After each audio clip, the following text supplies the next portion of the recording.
Important concept समझेंगे, that is of rational and irrational number. दुनिया में आप कोई भी नंबर उठा लें एक्सेप्ट कॉम्प्लेक्स नंबर्स के सिवा कोई भी नंबर ले लें, that would be either rational और इरेशनल, या वो रेशनल होगा या इरेशनल होगा। अब रेशनल और इरेशनल नंबर समझने से पहले हमें इंटीजर्स का पता होना चाहिए। इंटीजर एक ऐसा नंबर है जिसमें डेसिमल नहीं होता, जिसमें फ्रैक्शनल पार्ट नहीं होता, कंप्लीट नंबर होते हैं। जैसे 1 2 3 4 5 दीज आर काउंटिंग नंबर्स। उसके बाद ज़ीरो भी इंटीजर है। Then negative of these counting numbers -1 -2 -3 these are the integers. इनको अगर हम एक ब्रैकेट में लिखना चाहें तो ये काउंटिंग नंबर हो गए 1 2 3, ये उनके negative -1 -2 -3 and 0. These all are integers. Now the definition of a rational number. Rational is taken from the word ratio. So we can say it is a ratio of two integers or ratio of one integer to other integer.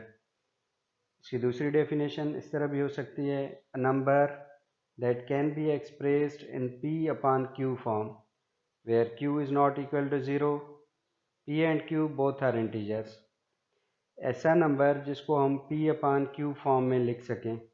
What is p upon q form? p upon q form is a fractional form. ऐसा number जिसे हम fraction form में लिख सकें। q zero नहीं होना चाहिए, denominator zero नहीं होना चाहिए, p एंड q दोनों इंटीजर्स होने चाहिए।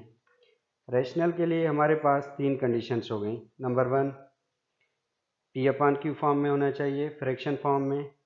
q ज़ीरो नहीं होना चाहिए, मतलब डिनोमिनेटर ज़ीरो नहीं होना चाहिए। Number 3, p and q both must be integers. p and q दोनों इंटीजर होने चाहिए।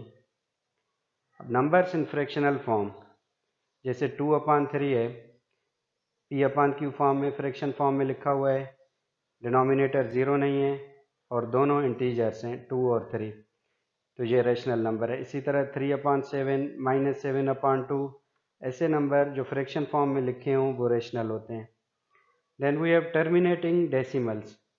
अब टर्मिनेट का मतलब होता है ऐसे डेसिमल जो ख़त्म हो रहे हों, जिनका एंड हो रहा हो। जैसे 0.3, इसको हम फ्रैक्शन फॉर्म में लिख सकते हैं 3/10।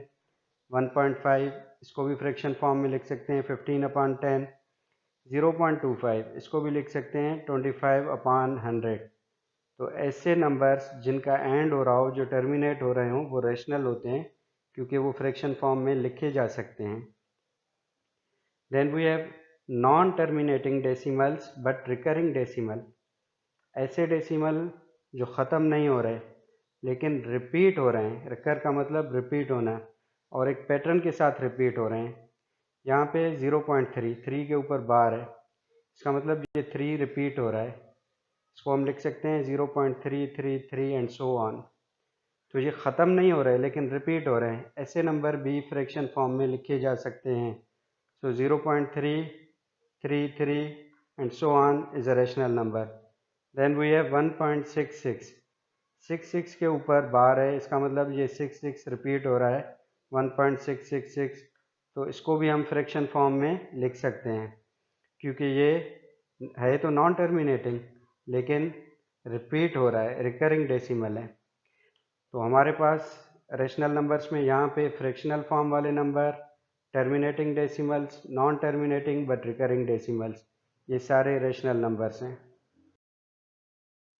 और integers are rational numbers, for example 2 5 6 0 -3 -8 -12, ये सारे रेशनल नंबर्स हैं क्योंकि इन सबको हम फ्रैक्शन फॉर्म में लिख सकते हैं। 2 can be written as 2/1, 6 can be written as 6/1 या 18/3। इसी तरह हम 0 को लिख सकते हैं 0/1, -8 को -8/1। सारे ही इंटीजर्स फ्रैक्शन फॉर्म में लिखे जा सकते हैं, इसलिए इंटीजर्स रेशनल नंबर होते हैं। Then we have square root of perfect square numbers. What are perfect square numbers? 1 4 9 16 25 36, ये सारे परफेक्ट स्क्वायर नंबर्स हैं। जब हम परफेक्ट स्क्वायर नंबर्स का स्क्वायर रूट निकालेंगे तो उनका स्क्वायर रूट एक कंप्लीट नंबर होगा, डेसिमल में नहीं आएगा आंसर। जैसे square root of 1 is 1, square root of 4 is 2, square root of 9 is 3। इसी तरह square root of 16 is 4, square root of 100 is 10 and square root of 144 is 12।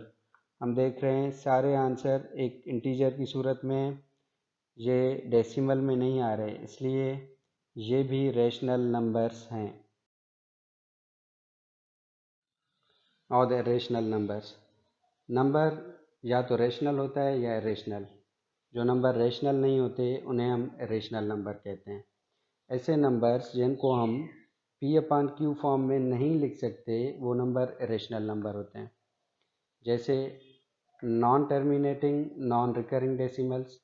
अब non terminating मतलब जो ख़त्म नहीं होते, जिनका एंड ना हो। नॉन रिकरिंग डेसिमल्स ऐसे डेसिमल्स जो रिपीट नहीं होते, न ख़त्म होते हैं न रिपीट होते हैं, जैसे 2.3549, और ये न ख़त्म हो रहे हैं न रिपीट हो रहे हैं।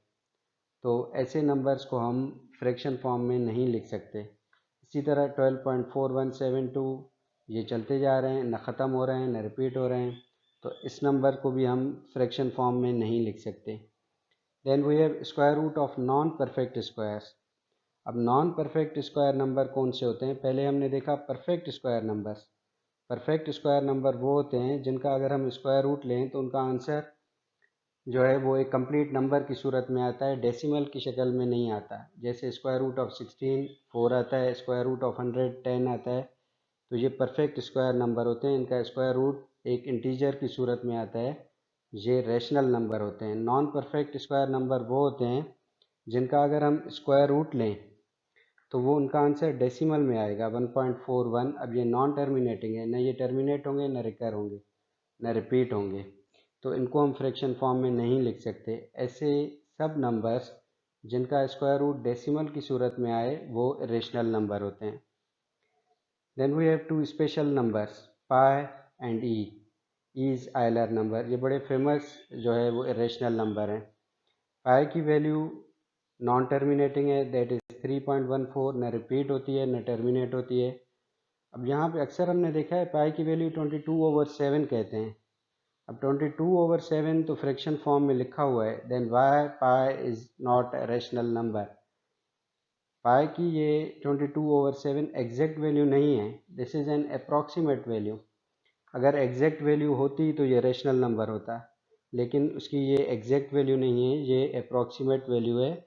इसकी एग्जैक्ट वैल्यू हम कैलकुलेट नहीं कर सकते क्योंकि ये न ख़त्म हो रही है न रिपीट हो रही है, तो ये एक रेशनल नंबर है। देन वी हैव ई। ई भी एक स्ट्रॉन्ग रेशनल नंबर है। ई आयलर नंबर कहते हैं इसको, और इसकी वैल्यू भी न रिपीट हो रही है न ख़त्म हो रही है, so this is N rational number.